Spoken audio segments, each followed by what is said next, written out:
Senhor Deus. Pai, abençoa o tempo dessa palavra, Senhor. Produz em nós o sentimento que o Senhor quer alcançar em nossos corações.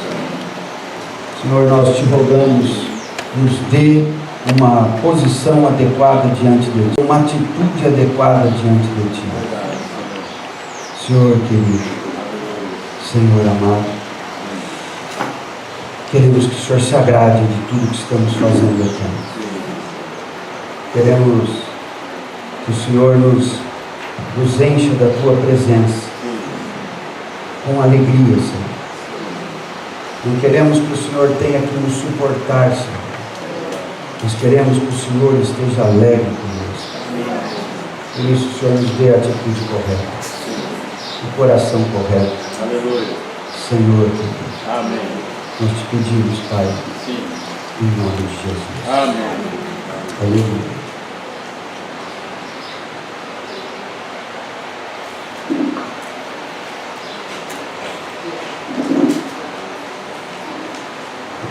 Bom, nós vamos abrir em Efésios.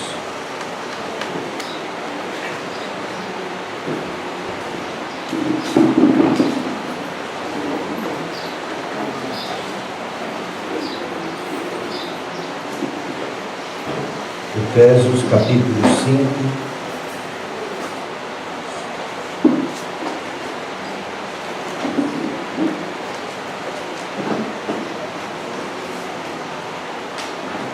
Senhor nos ajudando, nós vamos ver algumas questões aqui a respeito do comportamento do cristão frente às situações humanas que temos. Então aqui nós temos Paulo falando sobre casamento, falando sobre relacionamento pais e filhos e falando sobre relacionamento entre servos e senhores. Então, além do nosso viver de igreja, de comunidade cristã, de assembleia cristã, nós ainda temos o ambiente familiar e temos ainda o ambiente profissional. Então, nossa vida circula em torno disso, principalmente em torno desses ambientes: igreja, família e trabalho. É muito tempo que se gasta no ambiente de trabalho. E nós precisamos aprender a ter uma atitude correta. Uma atitude correta no ambiente familiar e uma atitude correta na igreja. Mas nós vamos nos ater principalmente à questão da atitude correta no ambiente familiar e no ambiente profissional, de trabalho. O Senhor nos ajude nisso. E antes de entrarmos então propriamente nesses dois temas, como viver Cristo no ambiente familiar e no ambiente profissional, nós precisamos ver como é que Paulo conduz a esse assunto. Então nós temos que entender o raciocínio de Paulo e a maneira como ele nos leva a esses dois temas. Então no capítulo 1 de Efésios, Paulo fala sobre o propósito eterno de Deus. No capítulo 2, ele fala como que o Senhor foi nos buscar da morte para nos fazer participantes de Cristo e família de Deus. No capítulo 3 ele fala sobre o mistério de Cristo. O mistério de Cristo. E depois, no capítulo 4, Paulo começa a se dedicar a certas coisas que são fundamentais na vida da igreja. No capítulo 4, versículo 1, ele diz assim: rogo-vos, pois eu, prisioneiro no Senhor, que andeis de modo digno da vocação a que fosse chamados. Então agora ele vai tratar com o nosso comportamento. Ele já falou do propósito eterno de Deus, ele já falou de como Deus nos tirou das trevas, da morte, ele já nos falou do mistério de Cristo, agora ele vai falar de como vivermos essas coisas espirituais. Então, andarmos de modo digno do chamamento a que fomos chamados. E se considerarmos que o Senhor nos tira da morte, então nós estávamos bem estragadinhos, né? Bem danificados. E ninguém vive o suficiente para ser perfeitamente restaurado. Nem Adão com seus 900 e tantos anos bastariam para que ele. Então nós contamos com a misericórdia de Deus. Mas tem algo que Deus quer. E Deus não abre mão disso. As bênçãos virão. E quando eu falo bênçãos, eu não estou falando propriamente as bênçãos materiais, como sustento, segurança, não estou falando disso. Estou falando a realidade espiritual. Eu estou falando de paz, alegria, justiça no Espírito Santo. Essas bênçãos não virão para nós se nós não nos dispusermos a um viver de transformação. Ninguém é perfeitamente transformado, nem por centenas de anos, mas tem algo que o Senhor quer encontrar em nós. É uma disposição, uma sujeição à obra transformadora que Ele quer fazer em nós. Na hora que Ele encontra o nosso coração fechado, então Ele para de se mover na nossa vida. E a paz vai embora. E a alegria no Senhor vai embora. E a gente vive praticamente como se não tivéssemos o Senhor. E lamentavelmente essa é a situação da grande massa dos cristãos. É cristão, é filho de Deus, mas não tem a paz, não tem alegria. Por quê? Porque não se entrega ao trabalhar transformador do Senhor. Bom, então a partir do capítulo 4, Paulo começa a falar de atitudes práticas para o nosso viver cristão. Aí ele vai corrigindo, provavelmente, acho que ele está corrigindo a igreja em Éfeso, ou as igrejas da região de Éfeso, ali na Ásia Menor, não é? Coisas que ele sabia que havia no meio dos irmãos. Então ele fala, por exemplo, no 25 do capítulo 4, deixando a mentira. No 26, irai-vos e não pequeis. No 27, não deis lugar ao diabo. No 28, aquele que furtava, não furte mais. No 29, não saia da vossa boca nenhuma palavra torpe, ou seja, nenhuma fofoca, ou nenhum xingo, nenhuma ofensa. Ele pede para não entristecer o espírito, e ele fala para estar longe de nós amarguras, cóleras, iras, gritarias, blasfêmias, malícias.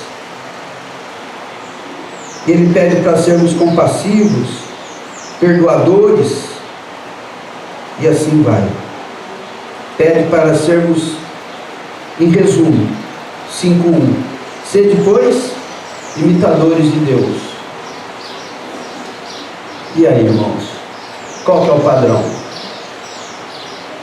Nenhum herói da fé é propriamente nosso padrão final, ainda que devamos tomá-los como referência. O nosso padrão é Deus mesmo. E o Espírito Santo trabalha em nós para nos santificar e nos fazer a imagem de Cristo. Amém. Aleluia. Bom, aí a partir do versículo 3 aqui do capítulo 5, ele vai falando de coisas horríveis que pode estar na vida do crente, como fornicação, falação, cobiça, avareza.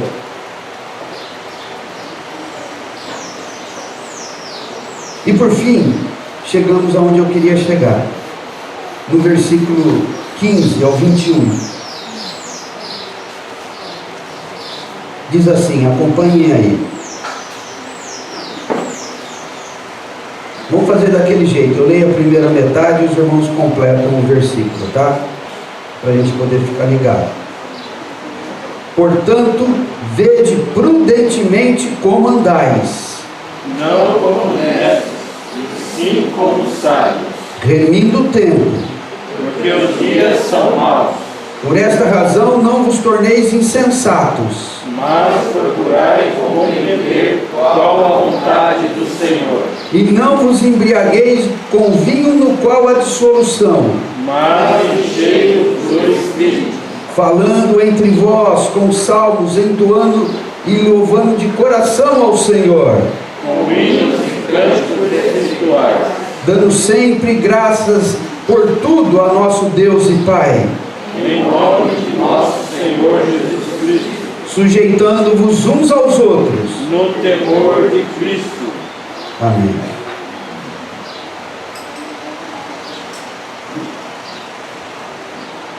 Então, irmãos, vede prudentemente como andais.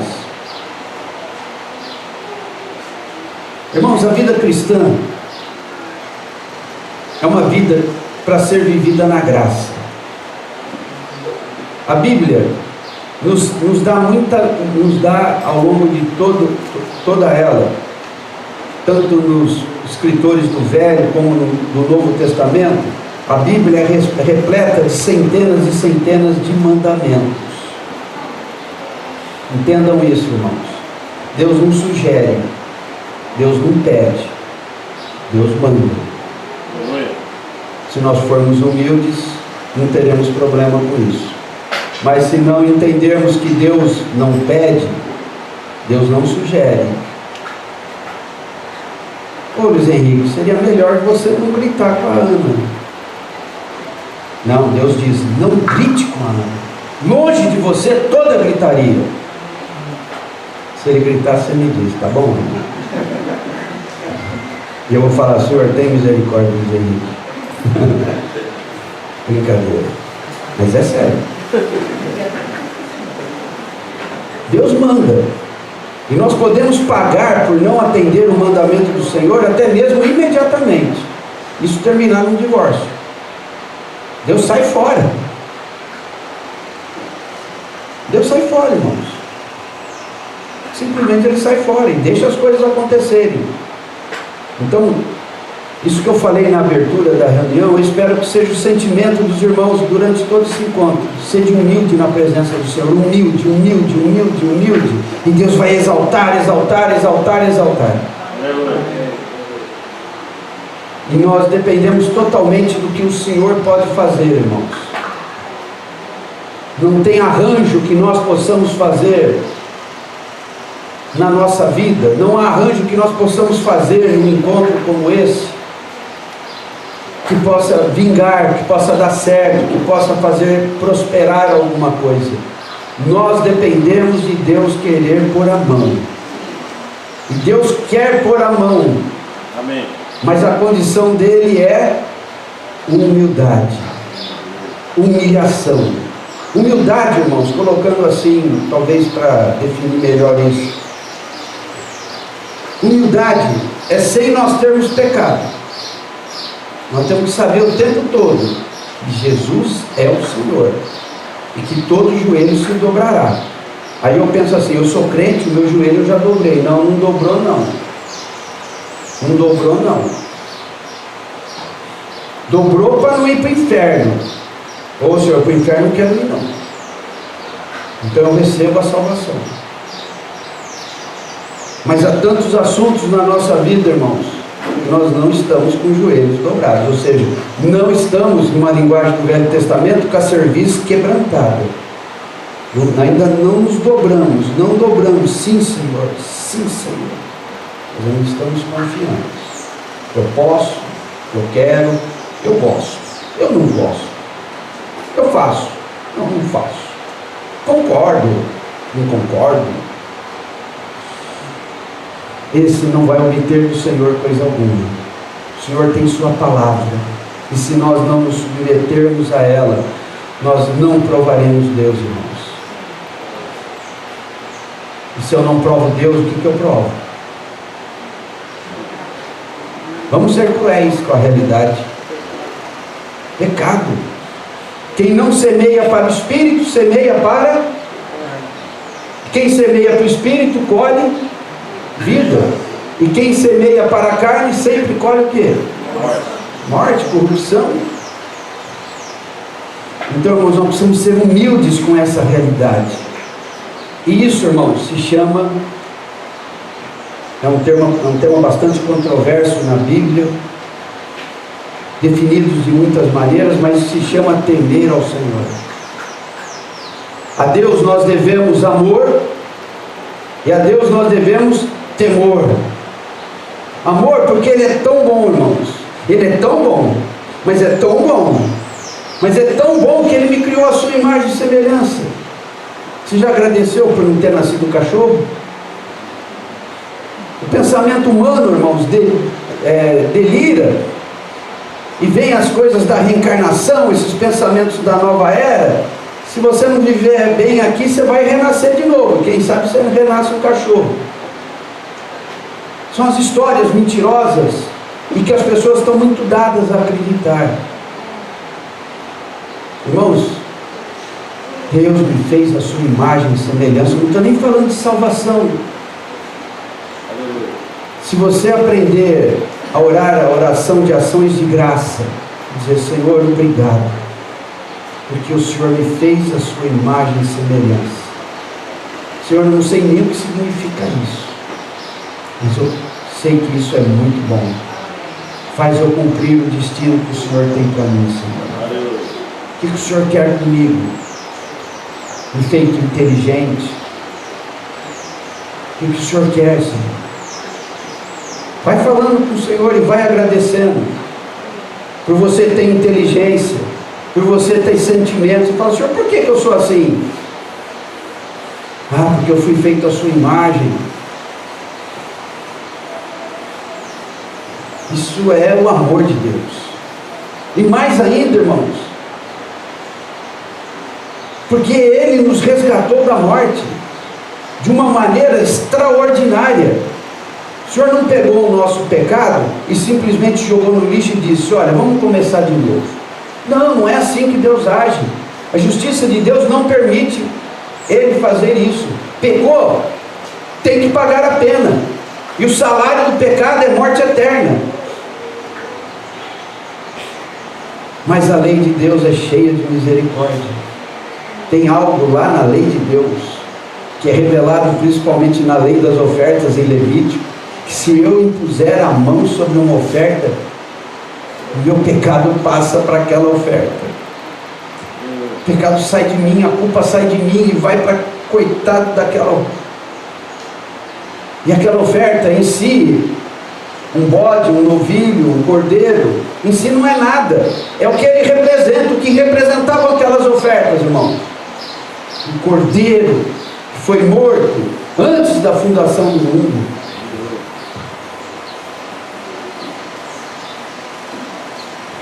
Então, irmãos, tudo isso deve gerar em nós amor, ações de graças, consagração. Mas nós devemos ao Senhor temor. Temor por quê? Porque Ele é rei e é juiz. O Senhor Jesus nos disse, se não me engano, acho que em Mateus 12, que nós daremos conta de cada palavra proferida. Aqui dizemos na cara e aqui dizemos em oculto. E Romanos ainda fala que seremos julgados pelos segredos do nosso coração. Sabe aquilo que você esconde todo mundo? Você nem fala, ninguém ouviu você dizer, mas é uma coisa que se alimenta ali, uma coisa fora de Deus. O Senhor uma hora vai puxar aquilo para fora. Seja nessa era, seja no juízo, isso vai vir para fora. Então, irmãos, quanto ao Senhor se apresentar como juiz, eu devo temor ao Senhor. Temor ao Senhor. Não devemos esperar de Deus apenas os seus atos de amor, mas esperar do Senhor os seus atos de justiça. Nós queremos ser filhos mimados, Certamente a palavra diz que Deus não mima filhos. Deus faz o que com os seus filhos? Disciplina para sermos como Cristo. Deus não poupou o seu próprio Filho. E Cristo veio para ser para nós o que é um exemplo de obediência. Mas fala, puxa, mas então é duro ser filho de Deus, hein?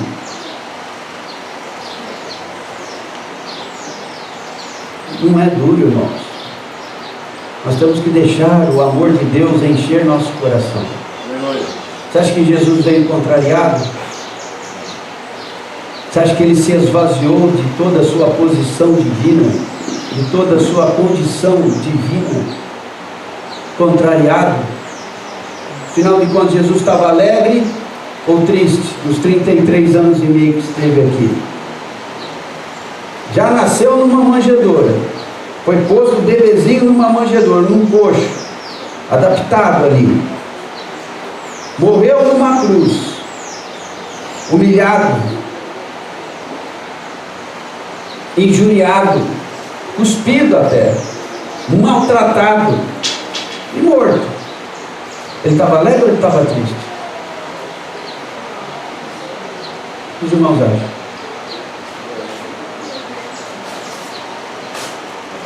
Ungido com alegria, mais do que nenhum dos seus irmãos. Jesus era ungido com alegria.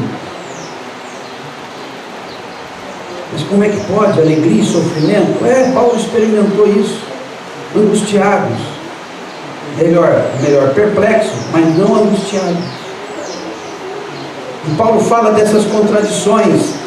E voluntariamente ele se atirava naquela loucura que era o chamado que Deus tinha feito para ele. Abriu mão do seu status, abriu mão da sua condição de pessoa de prestígio lá entre os judeus, para se atirar naquela loucura de levar o evangelho aos gentios, ameaçado por homens e demônios o tempo todo. Quando ele faz aquela lista em, acho que segundo aos Coríntios, quanto? 12? É 12? Ele faz aquela lista do que ele passava: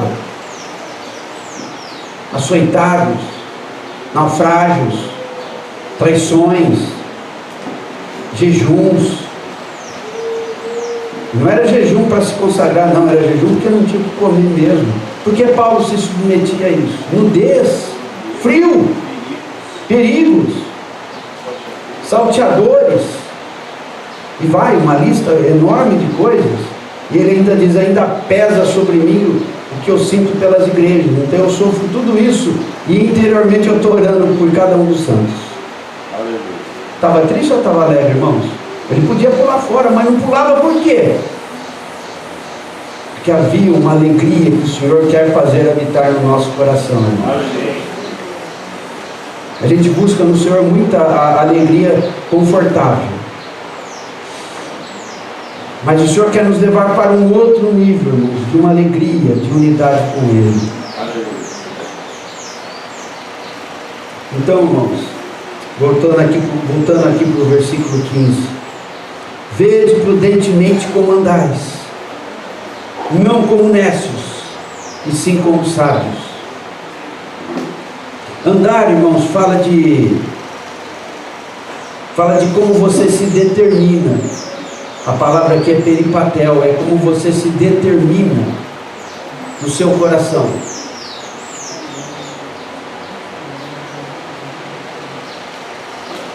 E ele diz para nós nos determinarmos interiormente, nas nossas condutas, no nosso comportamento, no nosso agir, com prudência. Não como necios, e sim como sábios. Aqui, irmãos, eu sou levado a lembrar do final do Sermão do Monte. No final do Sermão do Monte nós temos um homem que edifica sobre a areia e outro que edifica sobre a rocha. Vamos ver essa passagem?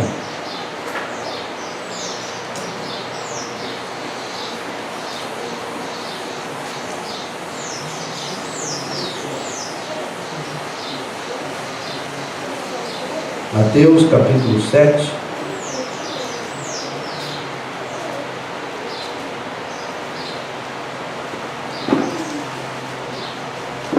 Mateus capítulo 7, versículo 24. Ele está encerrando esse sermão que ele vem fazendo desde o capítulo 5, falando de uma série de condutas, e que vai ser o tema ainda do acampamento dos jovens, coisas ligadas ao comportamento e ao coração do crente. E no 24 então ele diz: todo aquele pois que ouve estas minhas palavras e as pratica, será comparado a um homem prudente que edificou a sua casa sobre a rocha.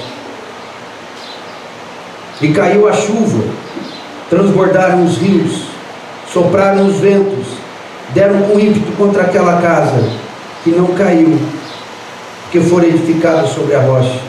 Todo aquele que ouve estas minhas palavras e não as pratica, será comparado a um homem insensato que edificou a sua casa sobre a areia.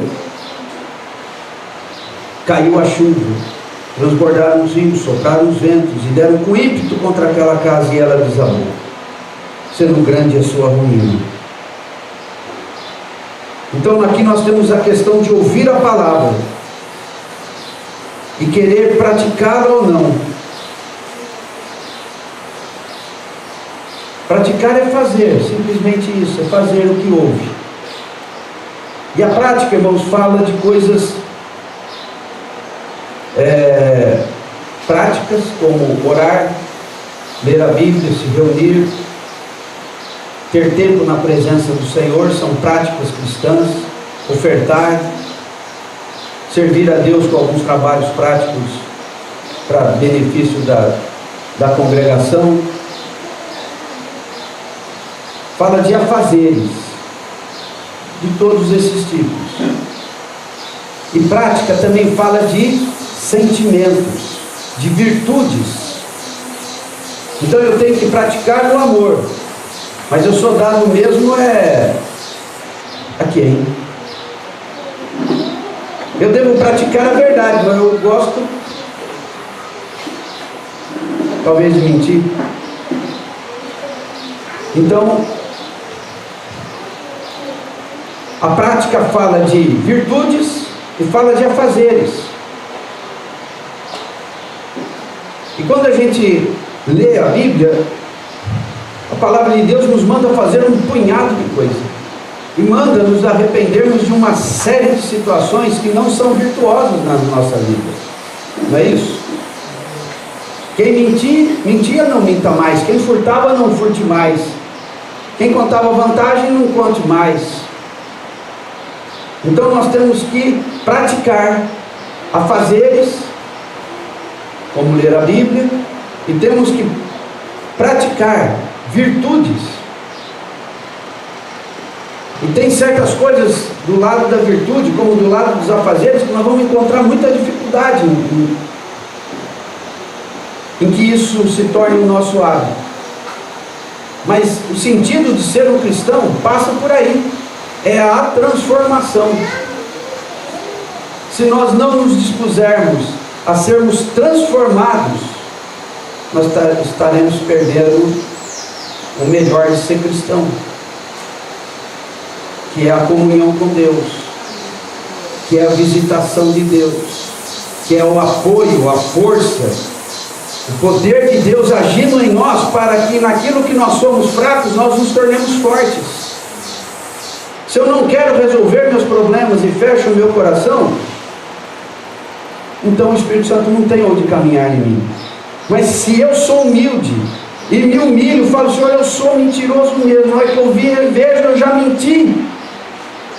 Senhor, eu roubo mesmo. Vamos dizer que alguém no seu trato diário, na sua profissão, seja não ser muito correto no acerto financeiro com as pessoas, e sempre está procurando passar o pé. É um ladrão. Se converteu, tem que mudar, tem que dar o que é justo e não querer tirar proveito dos outros, porque isso não é cristão. Então, humildemente tem que dizer: Senhor, eu sou mesmo, eu nasci em Adão, um espertalhão, mas eu não quero ser assim, Senhor, não quero ficar assim, eu quero a tua transformação. Isso serve, irmãos, para todo tipo de desvio de comportamento que tenhamos. E comportamento desviado é aquele que não se ajusta ao padrão de Deus, que não me faz um imitador de Deus mesmo. O Senhor não se importa como somos, mas o Senhor se importa com a nossa atitude, com o que somos. Então, irmãos, essa questão de praticar e não praticar é fundamental. Por quê?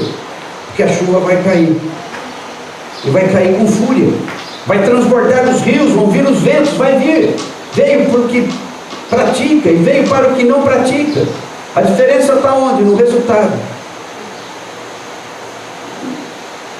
Então, irmãos, para nós sermos cristãos, como Paulo diz na palavra inabalável, nós temos que nos dispor à prática. Nós temos falado insistentemente: entra no teu quarto, tranca a porta, fica lá com o Senhor pelo menos meia hora. Fica lá, coloca diante do Senhor as suas angústias, leia a Bíblia, peça para o Senhor falar com você, experimente a visitação sobrenatural do Espírito Santo nesse momento. Nós precisamos disso. Mas se eu sou relaxado, sou acomodado, e quando eu ouço o irmão falando pela 1000ª vez, eu falei: lá vem de novo aquela conversa. Irmãos, o que o Espírito Santo vai entender? Não quer, eu me afasto.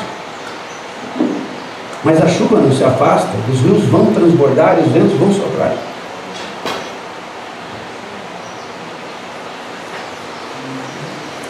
Versículo 16 agora do capítulo 5 de Efésios. Eu vou falar mais 10 minutos e paro, viu, irmãos?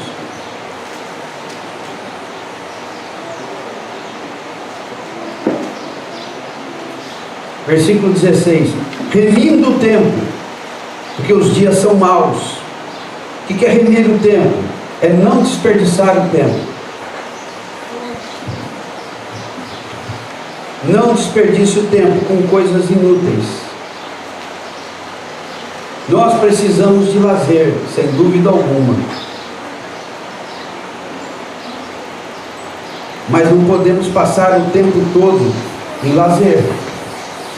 Estar nas coisas do Senhor tem que se tornar o nosso lazer. Não há descanso de fato fora do Senhor, irmãos. Os dias são maus. Se eu for ter lazer excessivo diante da televisão, eu vou comer coisa ruim. Vou comer, que eu digo, mentalmente, emocionalmente.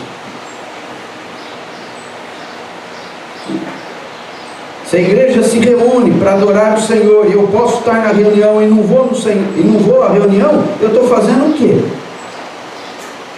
Desperdiçando o tempo. E esse tempo vai me custar caro mais para frente, irmãos. Então a recomendação do apóstolo é: faça bom proveito do tempo.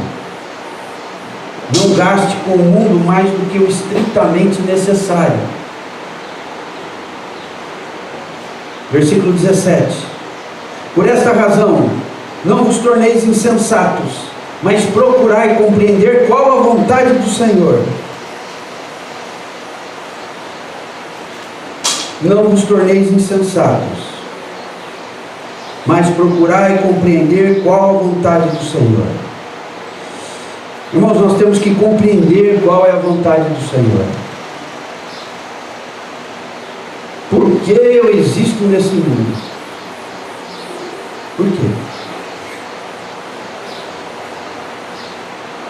Ou nós mergulhamos na verdade, ou permanecemos mergulhados no engano. Porque no engano nós já nascemos. E o Senhor quer nos desbatizar do engano. E quer nos batizar na verdade. Ele quer nos tirar do engano.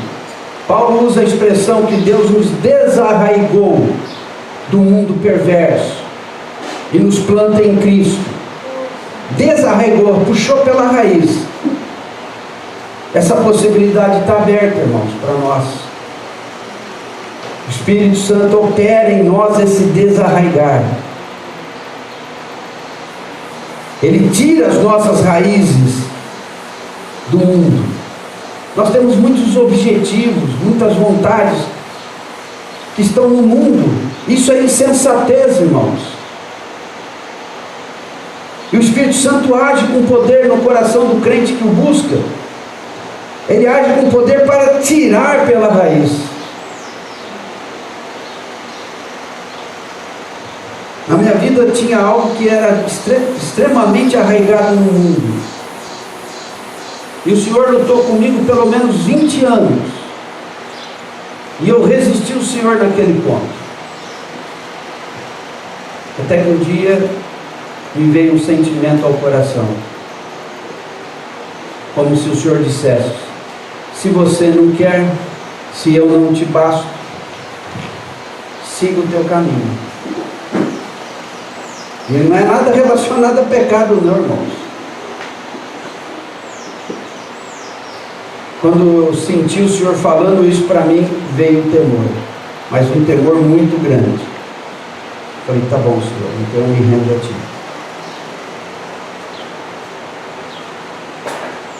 Eu já dei esse testemunho para os irmãos. Mas às vezes as coisas param de progredir na nossa experiência, porque nós começamos a resistir ao Espírito Santo. Irmãos, quem é para ser resistido é o diabo. Deus é para nós nos sujeitarmos a Ele. Mas a gente inverte a ordem das coisas. Nós resistimos ao trabalhar do Espírito Santo, que quer tirar o nosso coração das coisas diabólicas, como o sistema mundano. Isso é o que Paulo chama de insensatez, estupidez, ignorância. Porque é algo que vai se voltar totalmente contra nós mesmos. Não vos torneis insensatos, mas procurai compreender a vontade do Senhor. Irmão, só a vontade do Senhor faz sentido na nossa vida. E o processo de libertação do Senhor passa por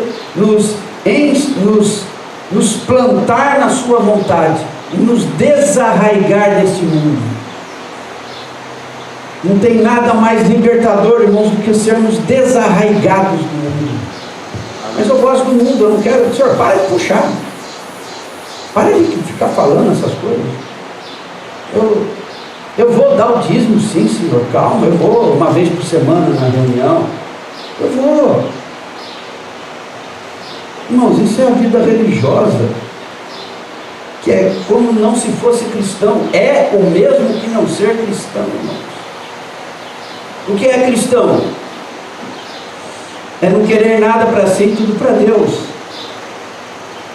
Assim, irmão, radical, assim, radical. E me falta eloquência para mostrar o quanto Deus é radical. Mas quando Ele nos tira do que queremos fora dEle, nós temos que entender que isso é libertação. Isso vai redundar em paz e alegria, exultação, comunhão com Deus, e sermos introduzidos na glória eterna de Deus mesmo.